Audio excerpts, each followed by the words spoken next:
Before we dive into today's heated topic, the future of Terry McLaurin in Washington and why one respected analyst says the Commanders should wait before paying him, don't forget to like this video, subscribe to Commanders HQ, and hit the bell so you never miss a breakdown on your team's biggest moves, rumors, and behind-the-scenes drama.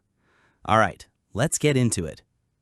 All off-season long, the conversation in Ashburn has been building to a boiling point. Should the Commanders pay Terry McLaurin before Week 1? The fan base is split, analysts are clashing, and insiders are buzzing. On one side, you've got a wave of support for Scary Terry. Legends like Zach Ertz, respected journalists like Barry's Ferluga from the Washington Post, and even David Aldridge of The Athletic have gone public, saying it's time, pay the man. They argue McLaurin has been the heart and soul of this franchise through the dark years, and now that the light's starting to shine under Dan Quinn and Jayden Daniels, it's only right that he gets rewarded.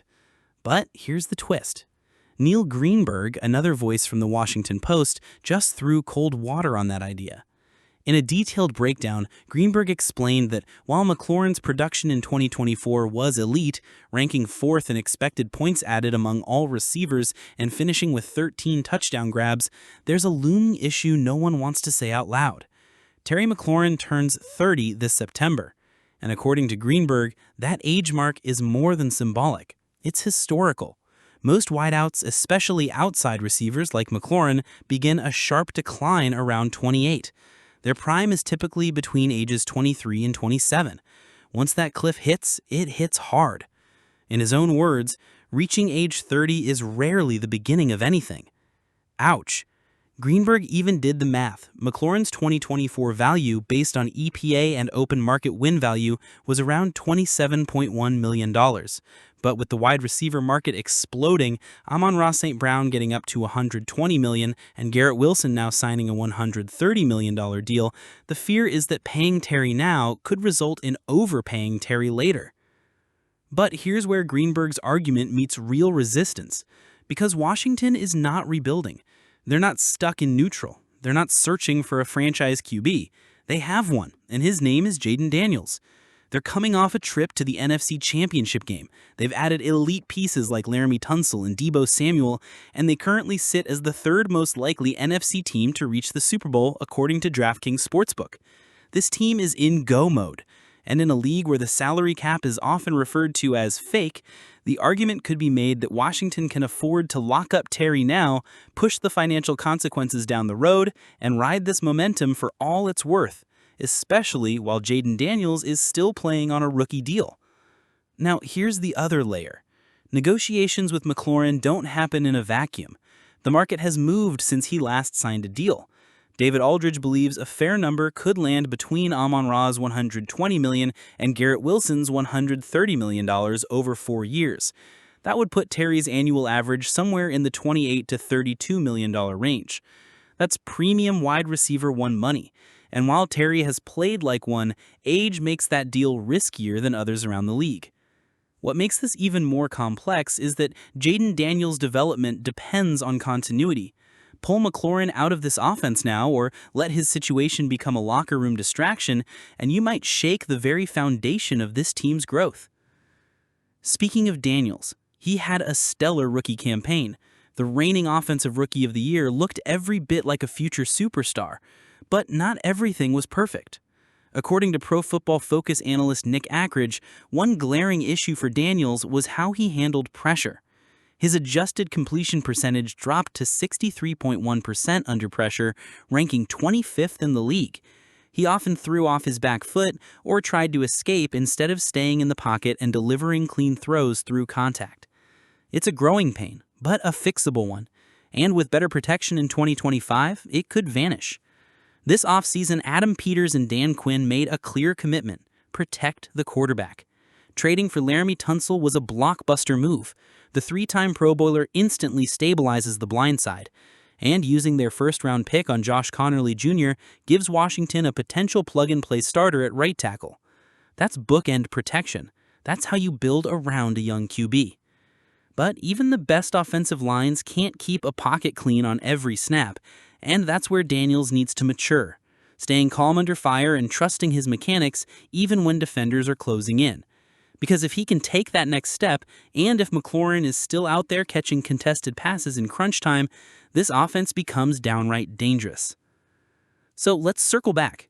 Yes, Terry McLaurin is nearing 30. Yes, there's risk in a long-term extension, but there's also risk in not paying him, both in terms of locker room morale and offensive rhythm. McLaurin has never complained, never held out, never caused distractions. But reports of frustration have begun to surface, and when respected veterans like Ertz and analysts like Aldridge publicly back a teammate, you know there's quiet tension behind the scenes. With Week 1 set for September 5th, time is running out. This front office, one of the boldest in the NFL this offseason, will have to decide if the cost of not paying Terry is greater than the cost of committing to him, age and all. The Commanders signed Von Miller to a one-year deal. He's a Hall of Fame caliber talent, Super Bowl MVP, and one of the most feared edge rushers of the last 15 years. This is the kind of move that shows Washington is serious about making a run. But as exciting as Miller's name is, the numbers tell a tougher story. He's 36 years old. He's had 0 starts in the last 2 seasons and just 14 total sacks across his last 3 years. His body has started to betray him, and while he still flashes pressure in limited reps, this isn't the Von Miller who once dominated for Denver and LA. This is a boom or bust signing. The Commanders hope that by limiting his snap count, they can still get production when it matters most, on third down, in passing situations, with the game on the line. That's the upside, but the reality is this move comes with real risk. Now, here's the deeper issue. Washington's front seven isn't what it once was. Age is catching up. Depth is thin, and while guys like Frankie Louvu and Dorrance Armstrong Jr. bring energy, there's still no proven versatile edge-rushing weapon in the fold. That's where Za'Darius Smith enters the conversation. Smith isn't just another edge guy. He's a schematic tool, a player that gives Dan Quinn and Joe Witt Jr. the flexibility to disguise coverages, dial back the blitzes, and still create chaos up front. And in this new-look defense, that flexibility is gold. Let's talk about what Za'Darius Smith brings. 3-time Pro Bowler, still productive at age 32, can rush from both edges, can kick inside to the B-gap, can stand up or play hand in the dirt. In Minnesota and Cleveland, Smith became a master of disruption. He's the type of player you can move anywhere and still generate pressure. You want a blitz look with Smith and Louvu both standing in the A-gats? That's a nightmare for quarterbacks. Just ask Terry McLaurin, who got cooked on that exact look last year. Want a NASCAR package with Smith and Armstrong lined up inside, flanked by Miller and Louvu on the edges? That's a 4-man pressure look that brings speed and power at all 4 points. You can't get that kind of versatility from Cleveland Farrell, Jalen Holmes, or even Jacob Martin, whose roster spot may already be in danger after the Miller signing. Smith takes the whole defensive scheme to another level. This isn't just about pressure numbers.